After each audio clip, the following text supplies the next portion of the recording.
வாழ்க்கையை வெறுத்து மும்பையில் சுற்றிக்கிட்டு இருந்தப்ப எதேச்சையா பூர்ணிமாவோட பிஆர்ஓவை சந்தித்தேன். அவரோட பேசிகிட்டு இருக்கிறப்ப பூர்ணிமா அடுத்த நாள் பாரிஸ் போகிறதாகவும் அவங்கள வழி அனுப்ப வந்திருக்கிறதாகவும் அவர் சொன்னார். பூர்ணிமா கிட்டையும் நான் பாம்பே வந்திருக்கிற விஷயத்த அவரும் சொல்லியிருக்கிறார். நம்ம ஊருக்கு வந்துட்டு நம்ம வீட்டுக்கு வராமல் போனால் எப்படின்னு பூர்ணிமாவும் அவங்க அம்மாவும் என்னை அவங்க வீட்டுக்கு சாப்பிட கூப்பிட்டாங்க. நானும் போனேன். அன்னைக்கு நவராத்திரி. பூர்ணிமா என்னை மொட்டை மாடிக்கு கூட்டிகிட்டு போனாங்க. அங்கேருந்து அக்கம் பக்கத்து எல்லா வீடுகள்லேயும் தாண்டியாக ஆடுறதை காட்டி அதை பற்றி எனக்கு விளக்கமாக சொன்னாங்க. அப்பாவித்தனமான அந்த பேச்சும் கள்ளங்கபடம் இல்லாத மனசும் என்னுடைய மனசை தொட்டது.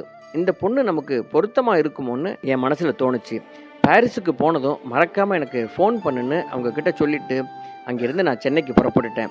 சென்னைக்கு வந்து அவங்க ஃபோனை எதிர்பார்த்து காத்துக்கிட்டு இருந்தேன். அவங்களும் 4-5 முறை ஃபோன் பண்ணியிருக்காங்க.